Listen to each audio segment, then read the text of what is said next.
Las opiniones vertidas en el siguiente programa son responsabilidad exclusiva y total de quien las manifiesta. Gracias por escuchar sabersinfin.com Radio.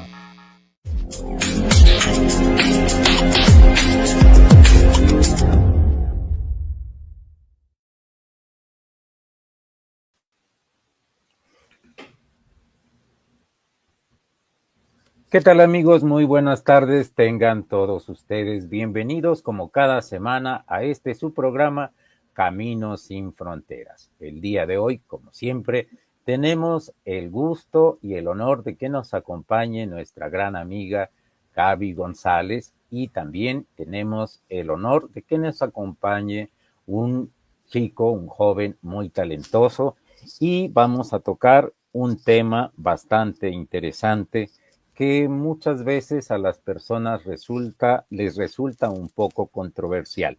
Vamos a dialogar con Luis Eduardo Torres Molina. Él es autor de un libro sobre masonería en el siglo XIX en el estado de Puebla. Es un tema que resulta bastante interesante y sobre todo un tema bastante trascendente, porque a lo largo de la historia, la masonería en México ha tenido un gran impacto y necesitamos ubicar exactamente cuál es la trascendencia que la masonería ha tenido en nuestro estado. Pues bienvenida, Gaby, bienvenido, Eduardo, gracias por acompañarnos, que esperemos que este programa sea de interés para todo nuestro público. Adelante, Gaby. Bueno, hoy tenemos el gusto de presentar a Luis Eduardo Torres Molina, originario de Tetela, Puebla, licenciado en Relaciones Internacionales y maestro en Administración de Empresas por la Universidad de las Américas. Su obra comprende prioritariamente investigaciones históricas, aunque también se inclina hacia la literatura, como su poemario titulado Breviario de Abadón lo confirma. Ha publicado tanto trabajos propios como en coautoría, además de diversos artículos periodísticos y académicos. Entre sus contribuciones más destacadas se cita La transformación de la Sierra Poblana a través de los ojos de un maestro liberal, por el cual, dicho sea de paso, recibió un reconocimiento especial por parte del Senado de la República en el año 2023. El sitio de Puebla de 1863, ejemplo histórico de resiliencia para nuestro tiempo, Tendes, liberal, combatiente y gobernante, y Juan Francisco Lucas, el patriarca de la Sierra de Puebla. Asimismo, su inquietud intelectual lo ha llevado a incursionar en la coproducción del documental titulado Voces de la Sierra, Memoria del 5 de mayo. Como se desprende de esta sucinta semblanza, nuestro joven invitado es un tenaz investigador, siempre dispuesto a indagar sobre la identidad de los poblanos. La obra de la cual nos ocuparemos en este programa se titula Breve Historia de la Masonería en el Estado de Puebla, siglo XIX, editada en 2025, con el patrocinio de la muy respetable Gran Logia Benemérito Ejército de Oriente de Libres y Aceptados Masones del Estado de Puebla. Se trata, como su título lo indica, de un opúsculo que en su corta extensión contiene una provechosa información historiográfica. Este pequeño epítome está dividido en 10 secciones. El prólogo se halla a cargo del muy respetable gran maestro René Mora Galindo, quien reconoce el valioso estudio del autor, así como su pasión y compromiso por desentrañar los orígenes de esta escuela iniciática en el ámbito particular de Puebla. Preámbulo, en el que el propio Torres Molina presenta y contextualiza los propósitos de su libro, expone las razones y motivaciones que lo impulsaron a escribirlo y orienta al lector para una mejor comprensión del contenido, su marco ideológico y los objetivos fundamentales, enfatizando que su pretensión principal es dar luz sobre el conocimiento histórico de la masonería en Puebla durante el siglo XIX, situando con objetividad los hechos y personajes más relevantes de dicho siglo en lo que atañe a las raíces y el desenvolvimiento de la fraternidad en el terruño particular de nuestra Puebla. En esta sección del libro, el autor otorga el debido crédito al formidable fondo documental de la familia Molina Bonilla, resguardado y gestionado por la Sociedad de Defensores de la República Mexicana y sus descendientes, Asociación Civil, al cual recurrió como fuente de primera mano para su indagación, además de una veintena de obras de otras fuentes bibliográficas de segunda mano. Todas ellas, en conjunto, dotan al trabajo de objetividad y rigurosidad académica.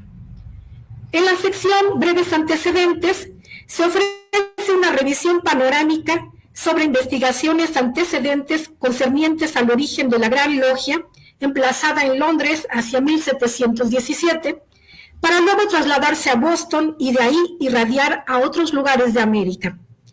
Después de esta rápida introducción, el autor se centra en el ámbito particular de la historiografía en torno a la instauración de la masonería en México.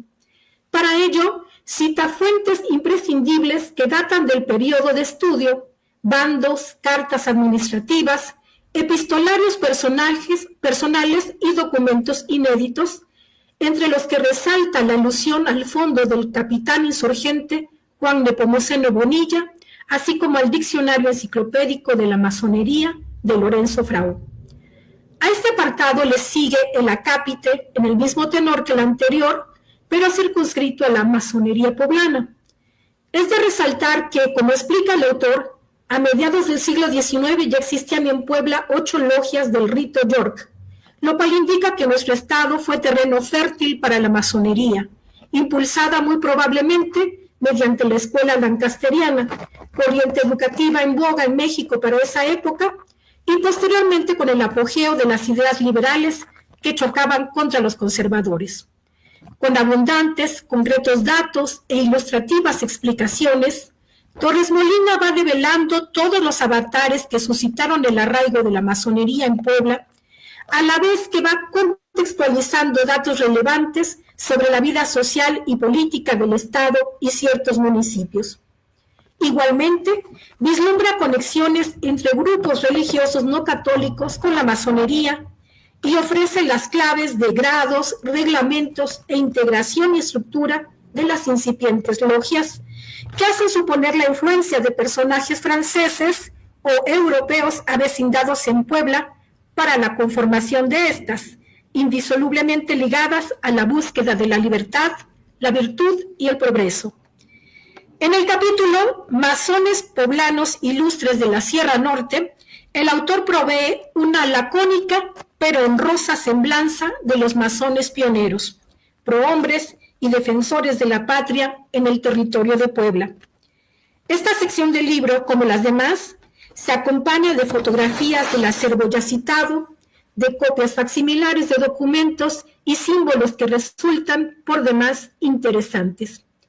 En el epílogo se ofrece un cierre satisfactorio para el lector que a través de todo el texto ha comprendido el impacto de los eventos históricos que han conducido a la consolidación y permanencia a través del tiempo de la masonería en el estado de Puebla. Como se señala en las conclusiones, esta investigación es de suma utilidad para todo investigador que desee incursionar en la historiografía sobre las logias masónicas en el siglo XIX y la función que éstas han tenido, ya sea de manera evidente o soterrada, en el destino de México. Por último, considero que esta obra merece una mejor y más cuidada edición, acorde con su contenido, para que las fotografías y demás ilustraciones, así como el tipo de letra y la corrección de estilo, contribuyan a dignificar aún más este importantísimo trabajo. Así que muchas felicidades a su autor. Muy bien, muchísimas gracias Gaby por esta reseña. Ahora, querido Eduardo, ¿Qué te inspira a participar en este libro? ¿Qué te inspira, qué te mueve para a estudiar justamente la masonería dentro del estado de Puebla? Y con tus propias palabras, ¿cómo defines la masonería? Bien, bueno, pues antes que todo, también muy agradecido de esta invitación, a ti, mi estimado Juan Carlos, y Gaby, igualmente por esta reseña que nos has dado de esta obra. Un saludo a todo el público que nos está viendo. Y bueno, respondiendo a tu pregunta, eh, realmente el objeto principal de investigar y de generar pues esta obra, ¿no? Aquí acompaño, bueno, una imagen, es justamente desmitificar, desmitificar a esta fraternidad que al paso de casi 3 siglos pues se ha encontrado inmersa en una serie bueno, entre mitos, leyenda negra y bueno, que también es cierto que ha obedecido a ciertas circunstancias y contextos históricos, pero que en su esencia pues busca finalmente el desarrollo de los individuos y de la sociedad. Entonces, esto es el punto central. Y en el estado de Puebla, en lo particular, bueno, siendo originario de esta entidad, eh, quise hacer esta investigación de carácter historiográfico con el fin de rastrear pues las fuentes primarias que dieran cuenta del proceso consolidativo de la masonería aquí en esta entidad, centrándome en el siglo XIX. Finalmente fue el rastreo de algunas de las raíces que a través de documentos pudimos comprobar su existencia, esto de logias y la pertenencia de muchos de los pues sí, de los personajes más prominentes del siglo XIX en Puebla a estas logias, lo cual pues nos da una idea, también un panorama de que muchas de las acciones de corte liberal y de los programas de gobierno incluso que se gestaron en la segunda mitad del siglo XIX, pues fueron inspirados por estos ideales que dentro de la masonería pues ocupan un papel central y que están pues magníficamente cristalizados en esta divisa que plantea la igualdad, la libertad y la fraternidad. Bien, y ahora reitero la pregunta. ¿Cómo defines la masonería con tus propias palabras en términos muy simples?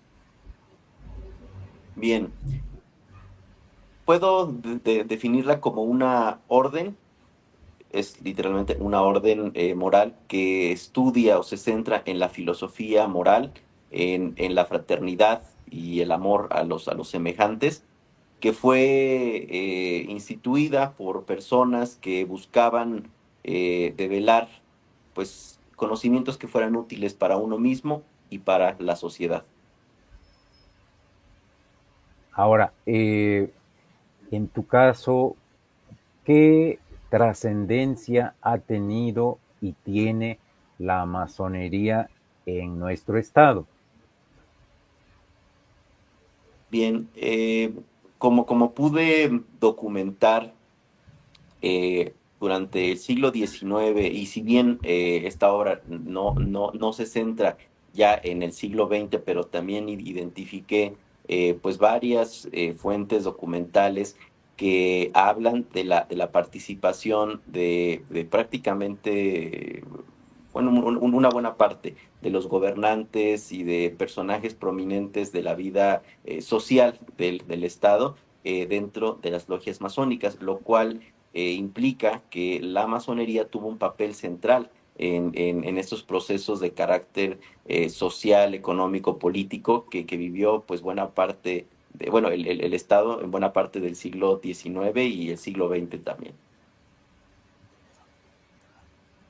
Bien, me interesa, ya que recurriste para este trabajo a la indagación documental, saber cuáles son los acervos documentales más importantes en México, o si lo hay aquí en el estado de Puebla. Bueno, ya hemos visto que recurriste a este archivo de la familia Bonilla, pero quisiera saber si en la masonería de Puebla hay logias que tienen bibliotecas y si estas bibliotecas pueden ser consultadas por investigadores que no pertenecen a la masonería. Bueno, es una pregunta un poquito compleja en realidad, porque sí debe de haber diversas fuentes. Digo, en teoría las logias pues deben de resguardar sus archivos. No obstante, en lo que respecta al siglo XIX y prácticamente la primera mitad del siglo XX, pues sabemos que fueron épocas de grandes transiciones muy convulsas, en las cuales pues también esas circunstancias y además el carácter discreto de la orden, pues hacía que la documentación fuera celosamente resguardada. Y bueno, por estas circunstancias que he dicho, bueno, todos estos movimientos sociales que experimentamos pues prácticamente por un siglo, también hicieron que muchos de estos documentos no sobrevivieran hasta nuestros días. Ahora bien, en el caso de otras fuentes documentales, realmente es poca la información de primera mano que tenemos disponible. Y ese es uno de los de las grandes sorpresas que tiene este acervo, el acervo familiar Molina Bonilla, porque pues ha resguardado algunos testimonios, considero pues invaluables para el estudio crítico de estos procesos históricos y también el caso particular de la masonería en el estado de Puebla. En cuanto a esta disposición, ¿no? Por parte de las logias para que puedan ser consultados por investigadores, realmente no podría yo dar una respuesta, porque dependería en todo caso de cada una de las logias, ¿no? que hagan estos planteamientos. Pero sí puedo decir que hay algunos trabajos de los cuales tengo conocimiento, en los cuales pues se han acercado, al menos en la Ciudad de México, en Veracruz, a las logias, algunos investigadores, y bueno, han tenido acceso a la documentación. Yo creo que pues todo parte también del objetivo, ¿no? Que en este caso, si es la investigación, pues no hay no debería de haber ningún problema en que puedan ser consultados. Ahora, una pregunta más. ¿Cómo empieza la masonería en el estado de Puebla? Es decir, ¿cuál es el documento de primera mano más antiguo al que pudiste acceder? Bien, bueno, eso es una pregunta bastante interesante.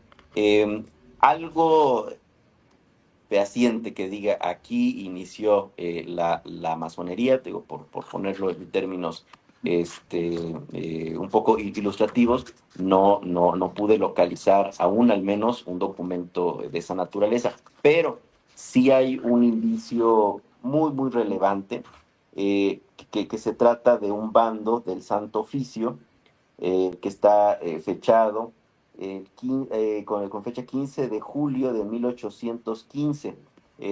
Si hacemos memoria, pues nos encontramos prácticamente a la mitad del proceso de independencia, que sabemos no fue uniforme, fue también un proceso bastante complejo en su estudio, pero bueno, entre 1810 y 1821, 1815 se emite este bando del Santo Oficio en la ciudad de Puebla, que condena las asociaciones masónicas. ¿Qué quiere decir?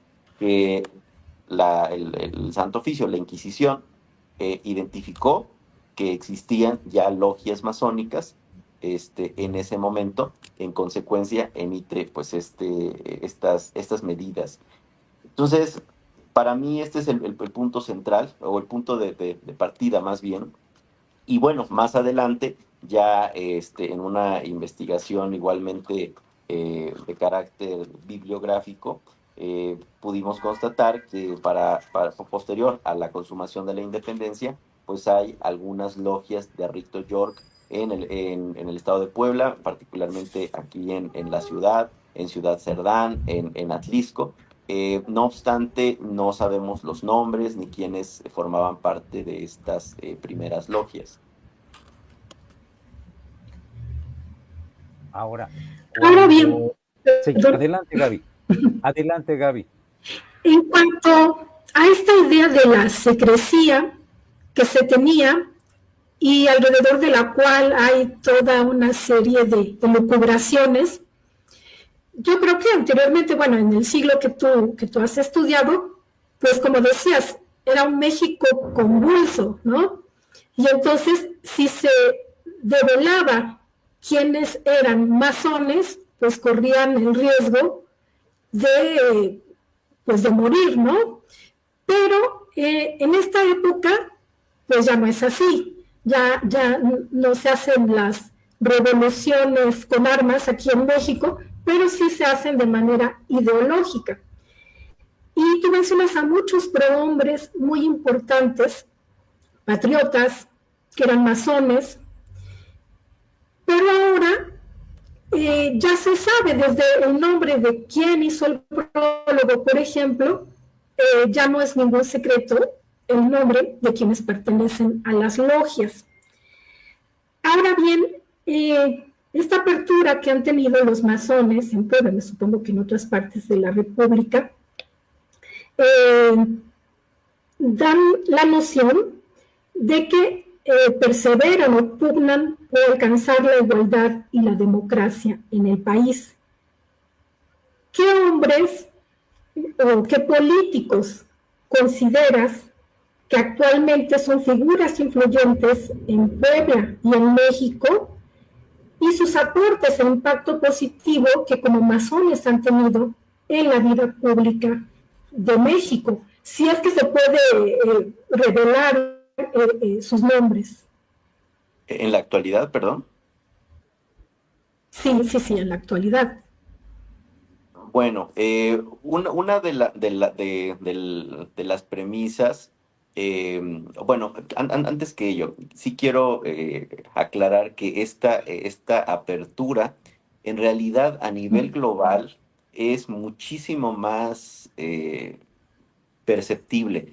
En Estados Unidos, por poner un ejemplo, los masones no tienen pues prácticamente ningún recelo en manifestar que forman parte de esta orden. En Inglaterra igual, el caso de la Gran Logia Unida de Inglaterra, que incluso invierte bastante en redes sociales con el fin de estar informando de sus actividades filantrópicas. Sí hay algunos aspectos que, bueno, que por pues este aspecto, digamos, tradicional se mantiene con esa discreción, pero no porque sea algo malicioso, es parte también de un proceso iniciático, ¿no? Pero más allá de ello, las actividades son completamente abiertas, se sabe quiénes forman parte. México, de hecho, en ese sentido está un poquito, no puedo decir, bueno, tal vez un poquito distante de alcanzar esa apertura. Pero bueno, ciertamente en el estado de Puebla, caso de la Gran Logia del estado de Puebla, igualmente de muchas grandes logias de los otros estados, pues han tenido esa apertura, tienen redes sociales, en fin. Entonces, por ese lado, pues, digamos, ahí es parte de una tendencia, porque no hay realmente nada que ocultar, ¿no? A diferencia de lo que ocurría en el siglo XIX, pero eran otras circunstancias. Eso es también lo que debemos de tener muy en claro. El contexto y las circunstancias de ese momento eran completamente diferentes a la actualidad. Bueno, y respecto a la pregunta, una de las premisas es no hacer una mención de alguien que pertenezca a la fraternidad en tanto que esa persona no lo autorice. Entonces, Okay. no podría realmente hacer una mención en ese sentido. Lo que sí puedo recomendar, caso de los presidentes de México, la obra de mi buen amigo Wenceslao Vargas, que justamente aborda la masonería en la presidencia de México, e igualmente, bajo esa perspectiva historiográfica, pues hace un recuento de los presidentes desde bueno, de Guadalupe Victoria a la actualidad, y con base pues en documentación, quienes han formado parte de la masonería, y bueno, algunos que a lo mejor está en duda su pertenencia, no hay a lo mejor algo fehaciente, pero bueno, lo pone a disposición del lector. Puede ser una buena opción. Gracias.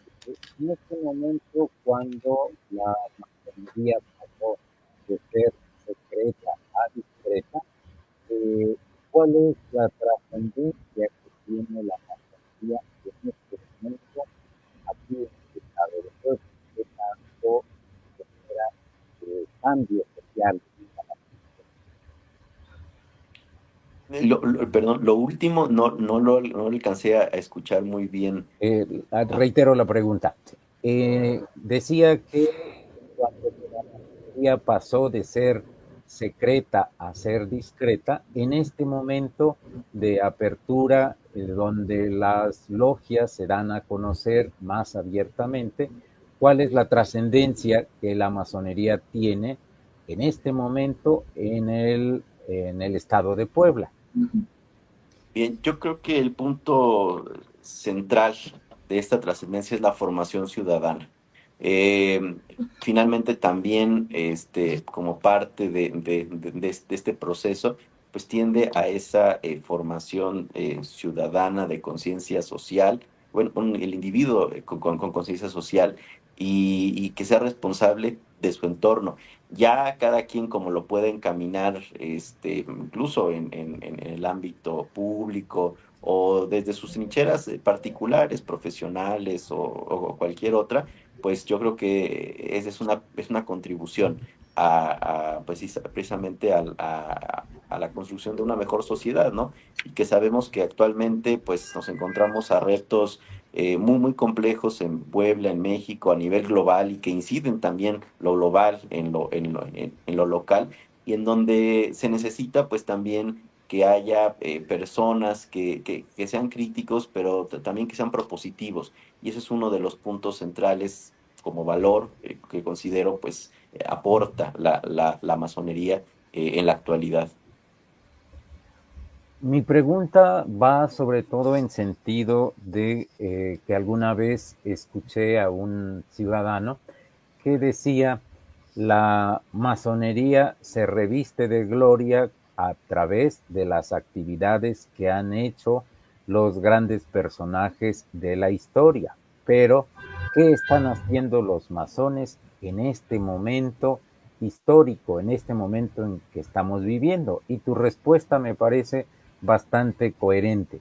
El hecho de que la masonería te permita formar y crear una conciencia social, individuos con conciencia social, es una gran aportación que yo creo que finalmente sirven como modelos para ejemplificar una forma más correcta y más adecuada de vida, ¿sí? No sé qué opinas. Sí, bueno, concuerdo, precisamente creo que este elemento central es literalmente el punto focal de la trascendencia de la masonería en la actualidad. Y si bien he escuchado también pues es esta mención, ¿no? De revestirse de gloria ante las aportaciones de grandes personajes que formaron parte de esta orden en la antigüedad, creo que ahí hay que hacer una precisión. En algunos casos, pues es tal vez recuperar esta conciencia cívica, ¿no? De los aportes, y que sea también una fuente de inspiración para hacer lo propio en este momento, en este contexto. Sin embargo, pues también habrá quien quizás guste de rememorar pues estas acciones en un sentido pues, más de añoranza, pero sin ser propositivo. Bueno, creo que ahí es un área de oportunidad, ¿no? En la cual cada individuo debe de reflexionar en lo individual, y bueno, decir, ok, pero ¿qué estoy haciendo yo, verdad? ¿Qué puedo hacer pues, para enfocarme en este problema y ofrecer una propuesta? ¿No? Desde nuestro núcleo familiar, nuestra sociedad, nuestro núcleo social inmediato, ¿no? Nuestra calle, hasta, bueno, podemos ir ampliando, ¿no? Estos círculos.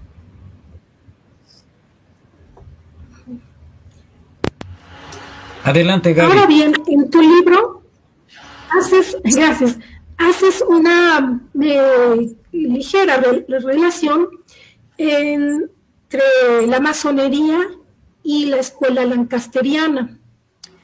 En la actualidad, ¿a qué corriente educativa o qué corriente filosófica se adhiere la masonería? Bueno, igual todo esto hay que verlo siempre en el tiempo y el contexto. En ese entonces, los niveles de analfabetismo en México y sobre todo en poblaciones rurales era muy, muy, muy elevado. Entonces, este sistema que estaba impulsado, de hecho, por el rito escocés antiguo y aceptado, pues buscaba plantear elementos básicos de aritmética, gramática, a las juventudes, ¿no? Y en contraposición a la formación eclesiástica que tenía como base un catecismo que era el catecismo del padre Ripalda.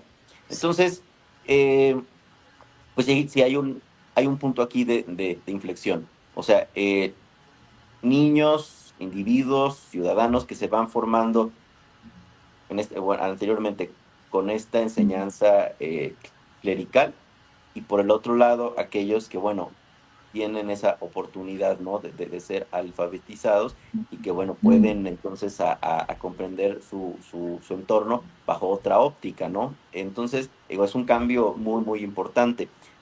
Hoy en día, pues sabemos que estamos bombardeados de datos, de información, pero también de desinformación.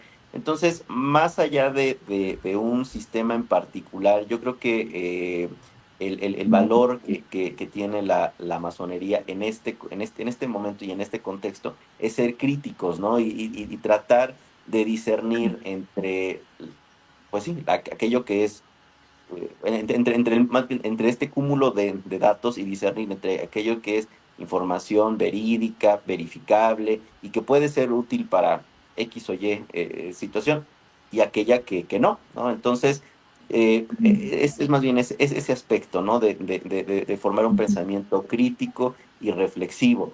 Y bueno, pues esto puede permear en diferentes sistemas, modelos. No hay, al día de hoy, al menos que yo tenga conocimiento, digamos, algún sistema educativo particular, como ocurría con esto, con la compañía lancasteriana, en ese momento, que en la actualidad esté impulsando la Amazonía, al menos en México. Ahora, una pregunta. Siempre se ha comentado mucho que la Iglesia Católica se opone fervientemente a la masonería. ¿Sí? ¿Actualmente consideras que esa oposición sigue vigente o la Iglesia Católica ya tiene más apertura y se da cuenta que en realidad la visión tan oscura que le daban a la masonería, porque todavía existen personas que tienen la idea de que los masones son adoradores del diablo y cosas así muy extrañas y muy raras? ¿Consideras que la Iglesia Católica sigue todavía como, digamos, enemiga de las logias masónicas? Considero que hay una mayor apertura, en realidad, respecto, bueno, si lo ponemos en comparativa, ¿no? El siglo XIX o XX, actualmente creo que sí hay una mayor apertura. Habrá casos en particular que bueno, pues tengan algunas, pues sí, que siga persistiendo algunas ideas erróneas en torno a ello, y es justamente pues la intención de esta obra y en general de esto que comentaba al principio, de esta mayor apertura, con el fin de pues mostrar finalmente que no es como la leyenda negra lo ha planteado. Incluso debo platicar que a raíz de la publicación fue muy singular para mí que hubo tanto algunas personas que me felicitaron, también algunas que bueno, me empezaron a preguntar en un sentido de curiosidad, de conocer más, y también hubo un par de personas que les generó un poquito de escozor. Digo, al final, pues yo lo abordé pues de una forma pues tranquila, ¿no? Y bueno, explicando también con argumentos, porque, insisto, todo se debe de contextualizar en el momento en el que ocurrieron estas circunstancias. Y para ilustrar esto mejor, caso de México, a mediados del siglo XIX, pues sabemos que ocurre esta separación del Estado y la Iglesia, en la cual, pues claro, la Iglesia como institución en ese momento pues pierde no solo propiedades, sino muchos privilegios que había mantenido pues por más de 3 siglos. Entonces, bueno, fue un golpe fuerte en ese sentido, en aras pues de una mayor, bueno, primero de esa separación, ¿no? Como bien dijo Cristo, ¿no? Lo del César al César y lo de Dios a Dios. Entonces, pues creo que fue algo acertado, ¿no? Finalmente. Eh, y por otro lado, en ese momento, pues también el carácter de esos conflictos que existían en nuestro país, pues hacían que fuese un momento de muchísima tensión, ¿no? Entre estos grupos y, bueno, instituciones como la iglesia y, bueno, muchos otros, ¿no? Que al final, pues, se encontraban en una disputa, cosa que actualmente, pues, no es así, ¿no? Adelante, Gaby. Ajá, en cuanto a los principios como de amor fraternal, trabajo caritativo, altruismo, que son como conceptos generalmente atribuidos al ámbito de lo femenino. Quisiera saber cómo estos principios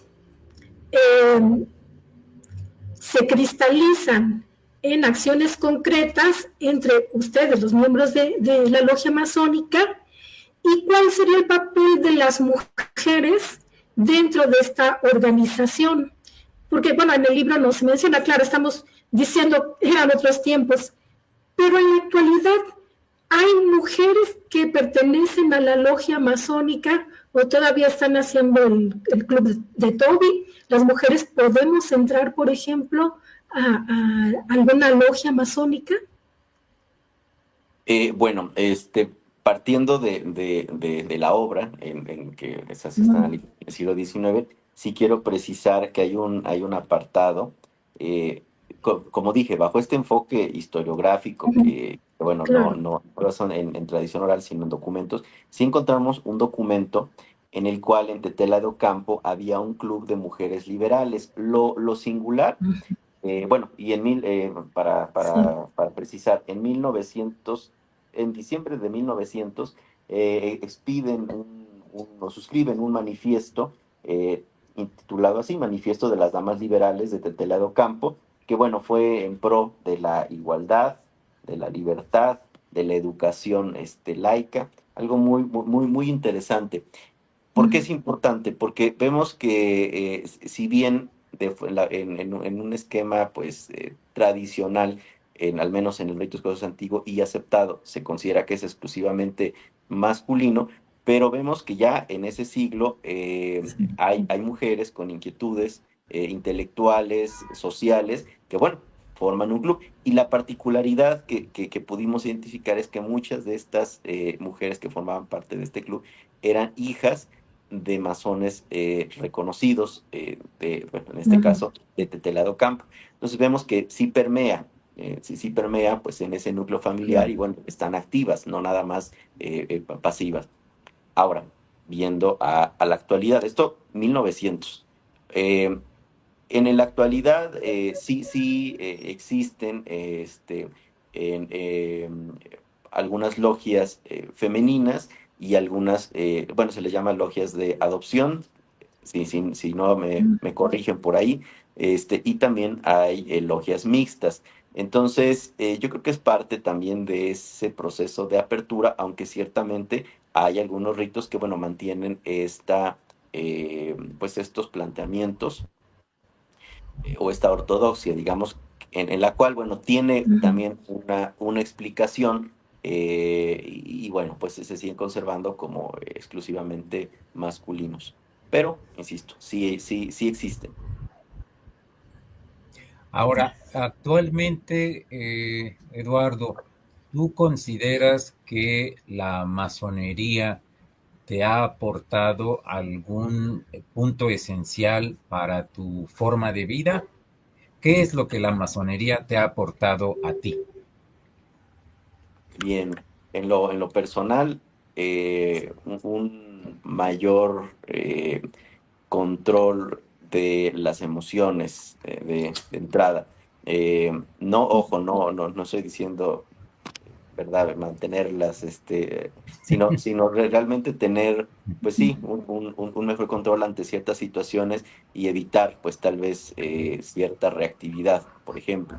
Segundo, algo que también ya he ilustrado y que también lo identifico en mí mismo, pues es un poquito más de este carácter reflexivo ante las situaciones que nos acontecen, ser críticos, no nada más irnos por una sola versión de los hechos y pues en ese sentido también ir formando un criterio propio. Ya, ok. Adelante, Gaby. Respecto de la forma de ingreso a la masonería, ¿qué tipo de personas o con qué ideología deberían estar en sintonía para poder ser aceptados y quiénes de plano no? Pues de forma genérica se habla de que se buscan hombres libres y de buenas costumbres, pero ¿qué quiere decir eso? Pues finalmente que tengan esa intención real, no una curiosidad nada más por formar Ujú. parte de un club de Toby precisamente, que haya un compromiso real a enfocarnos a lo que implica, ¿no? Que es ese trabajo personal en primer lugar y por otro lado, pues también eh, de preferencia, pues tener una recomendación de alguien en la cual pues también pueda dar fe, ¿no? Del carácter honorable de nuestras vidas. Digo, no es una cuestión que sea eh, cerrada, digámoslo así, pero bueno, también debe de haber un punto de Sí. partida, ¿no? Y además, ya ese es parte del proceso, pero digo, el punto de partida, pues es tener realmente la intención, ¿no? Y yo recomendaría, digo, adelantando un poquito, quien tenga curiosidad de ello, pues antes de eso que investigue, ¿no? Que investigue. Yo sé que a lo mejor será un poquito complejo, por lo que decíamos, hay muchísimos datos, hay mucha información y también desinformación, pero pues bueno, que puedan tener diferentes puntos de vista y sobre ello pues vayan también sacando una conclusión, ¿no? Si es si es que consideran que es un camino viable para ellos y bueno, pues sobre ello seguramente eh, las cosas irán caminando hacia cierto punto, ¿no? Ahora, ¿dónde se puede adquirir tu obra? Bueno, en este momento, de hecho, bueno, alegremente se terminaron los ejemplares que se publicaron, sí, justamente de esta primera edición. Estamos en proceso bueno, analizando que se pueda generar una segunda reimpresión. Entonces, bueno, esperemos que en un par de meses podamos tener esta noticia y pues estaremos comunicándolo. De- Digo, finalmente la obra, eso también lo quiero dejar en claro, es una obra concebida de fácil lectura, con ese rigor historiográfico, pero está realmente abierta a todo público. Entonces, no necesariamente está dirigida, pues en este caso podemos decir a un público especializado, llámese investigadores o llámese miembros de la masonería, sino en general a cualquier persona que tenga interés, curiosidad en este tema. Entonces, bueno, por el momento no hay un punto de venta fijo, pero esperamos en próximos meses pues ya estar anunciando esta segunda reimpresión. En caso de que alguno de nuestros, las personas que están escuchando el programa, ¿cómo te pueden contactar para adquirir tu obra? Bien, bueno, yo los invito a que puedan seguirnos en la página de Facebook Voces de México, que es la página de la Sociedad de Defensores de la República Mexicana y sus descendientes.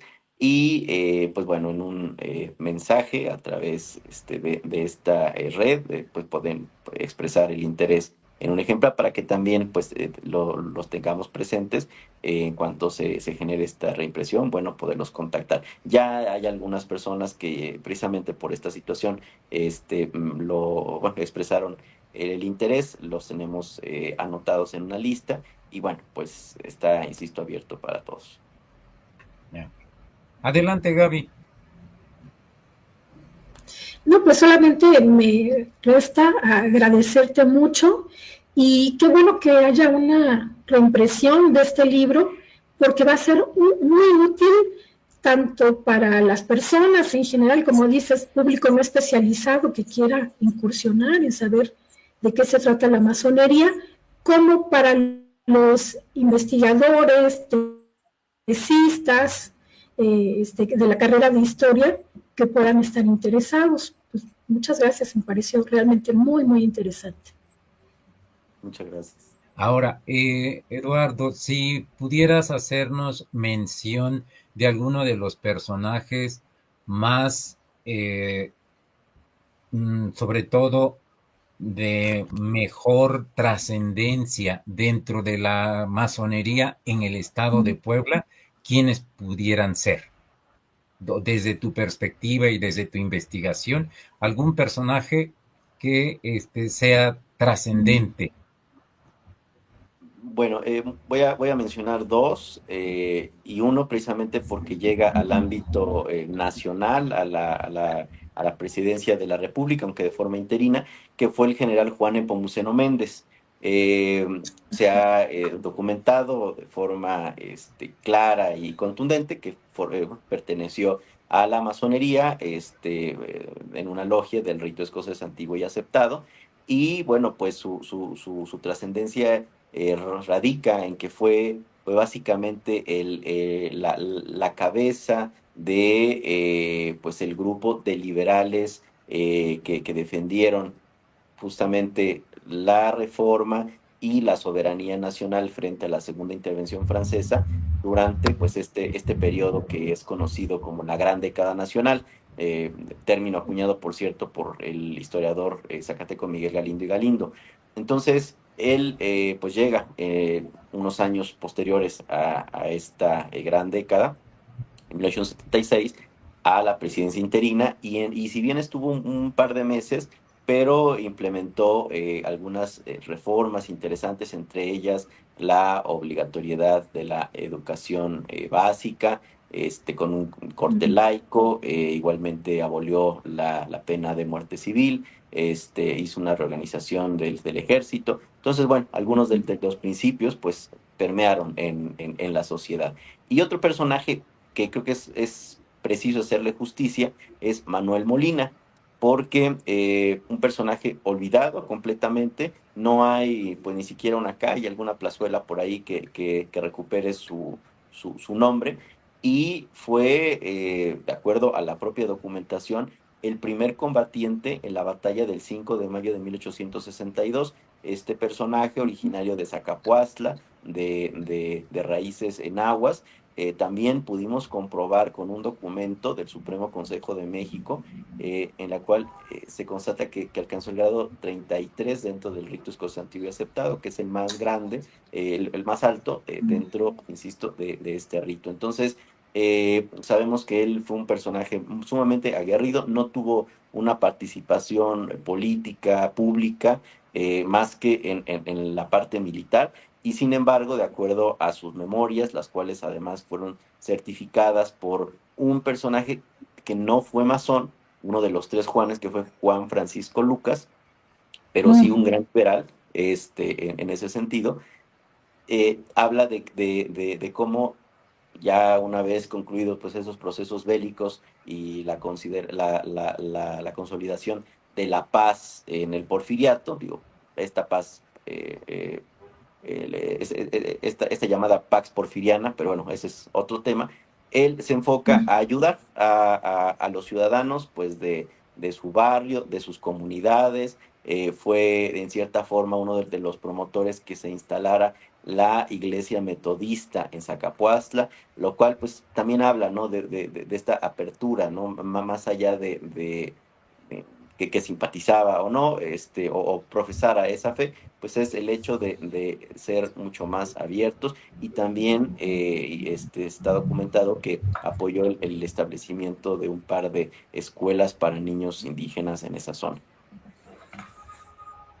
A ver, ya desgraciadamente se nos está terminando el tiempo, pero tenemos saludos de Claudia Flores Carrasco, Alfonso Alejandro Jiménez Cerón y Patti Delgado. Pues un abrazo a todos ellos y necesitamos, antes que nada, agradecer tu tiempo, Eduardo.